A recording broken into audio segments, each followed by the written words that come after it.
Les acteurs du transport de la région du Go, sensibilisés sur l'opération de renouvellement du parc automobile du secteur des transports en Côte d'Ivoire. Une initiative du Fonds de développement du transport routier. Dans ce cadre, le chef de service au partenariat stratégique du fonds a rappelé la signature d'un protocole d'accord entre l'État ivoirien et une structure indienne portant sur la somme de 100 milliards de francs CFA, somme qui va permettre de mettre à disposition plus de 3000 véhicules au Fonds de développement du transport routier qui se chargera de les distribuer aux transporteurs reconnus légalement par les autorités ivoiriennes. En ce qui concerne les conditions d'éligibilité à cette opération, Yao Kosonou a indiqué que seules les entreprises ivoiriennes sont pour l'heure éligibles au financement dans le cadre de la dite opération de renouvellement du parc automobile. À sa suite, les acteurs du transport de la région du Go ont salué l'initiative du Fonds de développement du transport routier. Cette rencontre s'est achevée par une visite des différentes gares routières de Gagnoua. Le Fonds de développement du transport routier se rendra dans d'autres régions du pays.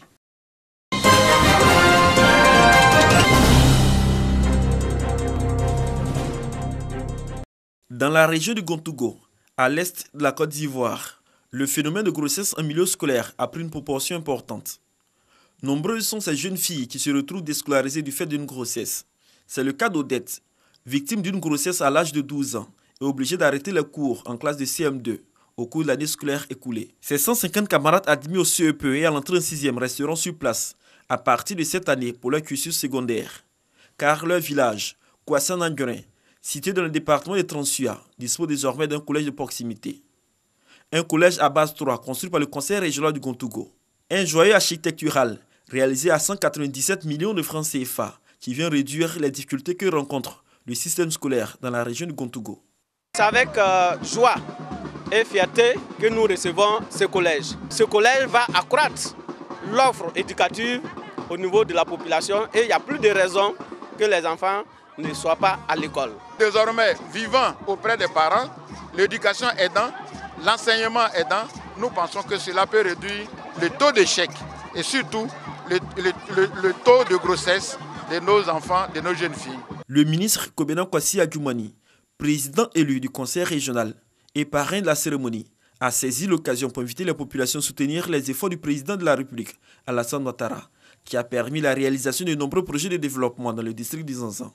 Pour lui, ce collège qui ouvre ses portes doit contribuer à lutter contre les grossesses en milieu scolaire. Au niveau du Zanzan, dans la hiérarchie, nous venons en première position. Et ce n'est pas un bon nom pour notre région.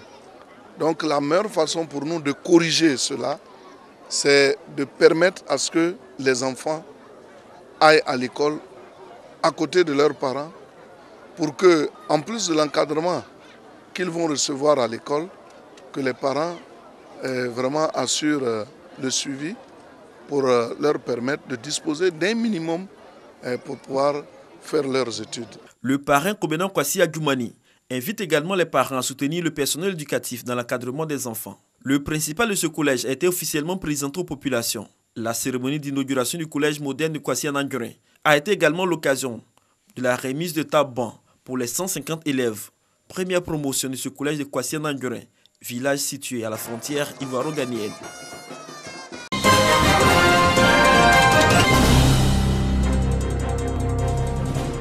Selon les données de 2009, 70% des personnes en situation de handicap rencontrent des difficultés pour trouver un emploi pour cause de discrimination dont elles sont victimes.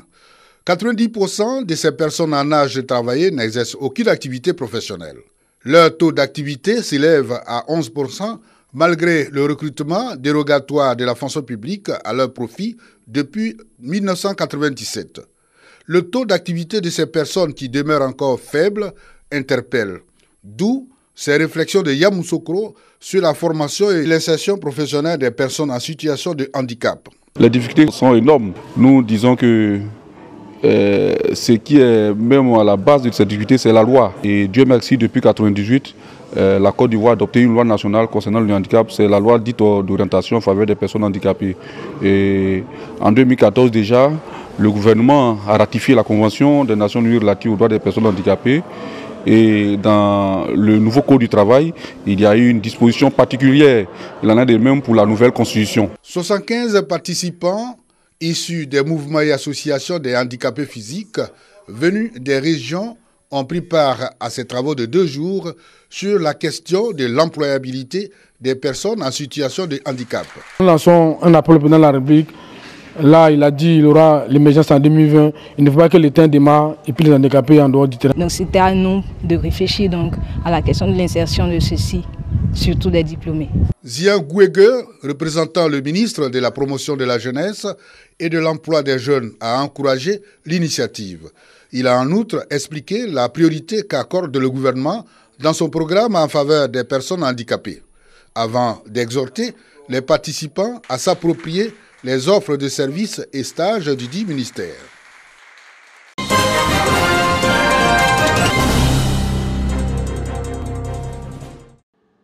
Amener les jeunes à contribuer au développement du village, à participer à la promotion et à la préservation de la culture Agni. Tels sont les objectifs du Forum des jeunes d'Andé, village du département de Bongouanou. Depuis 5 ans, les jeunes de ce village choisissent la période des vacances scolaires pour un retour au Bercail. La 5e édition de Kooklo a été un moment de rassemblement et de rapprochement. Plusieurs activités étaient au programme. Récompense des meilleurs élèves, dons à la maternité, prestations des danses traditionnelles et activités sportives. Pour les membres du Forum des jeunes, chacun doit apporter sa pierre à l'édification d'Andé par sa présence continue au village. Quand on est unis, forcément le développement devrait pouvoir arriver. Et donc ce sont les chantiers de développement que nous allons maintenant chercher à explorer. Et je pense que d'ici peu, vous entendrez les réalisations que le Forum va faire dans ce village. La chefferie traditionnelle et la mutuelle de développement d'Andé encouragent cette initiative. Cette année, on a essayé de les faire revenir ici pour qu'ils puissent aussi s'imprégner parce que vous savez que de plus en plus les enfants restent en ville. Donc je pense que on est sur la bonne voie. Et c'est une belle initiative de nos jeunes frères du Forum. La danse Aossi, danse d'origine ghanéenne, s'est invitée à la 5e édition du Kooklo.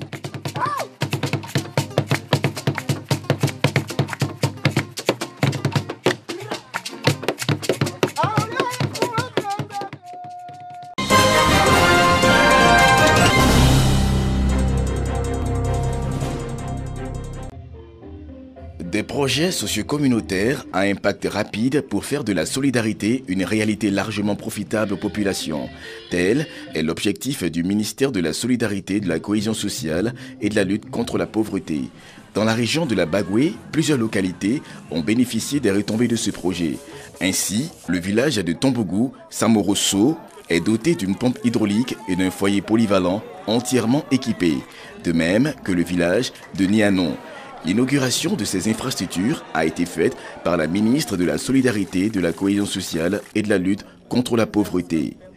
Le département de Tingrela, lui, bénéficie d'un siège pour les rois et chefs traditionnels. Pour Maria Toukoné, ce siège va consolider la paix dans la localité.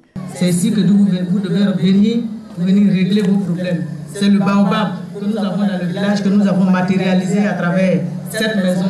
Et c'est ici que doivent se régler tous les problèmes. Il ne doit plus y avoir de problème dans le département de Tingrela. Tout conflit, quelle que soit sa complexité, peut trouver une solution pacifique qui préserve les intérêts de tous si nous parvenons à nous asseoir ensemble, à nous écouter, à nous comprendre et surtout à faire des concessions réciproques favorisant le vivre ensemble. Les cadres et les autorités de la région ont exprimé leur gratitude au président de la République Alassane Ouattara pour ses actions de développement en faveur du monde rural.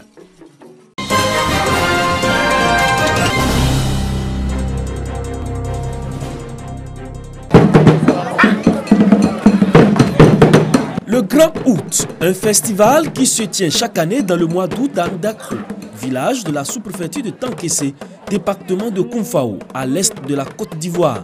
Le Grand Août est un festival qui valorise les us et coutumes du peuple Aïn Bona Bradé. Une rencontre culturelle qui regroupe les fils et filles de la localité afin de réfléchir sur leur développement. Pour cette édition, la mutuelle de développement de Ndakro, la MUDEN, a fait un don de 5 précieuses de manioc à l'association des femmes battantes de Ndakro. Ces machines permettront à ces femmes de transformer sur place leur production. Une initiative qui vise à faire de l'autonomisation de la femme une réalité en Dakro. En plus des presseuses, la MUDEN a également fait un don de 10 trousses comprenant des instruments de petite chirurgie au centre de santé. Il s'agit d'améliorer l'accès aux soins aux populations. Au cours de cette rencontre, le président de la mutuelle a lancé un appel à la solidarité, à l'entente entre les fils et filles du village et à participer activement au développement de Ndakro.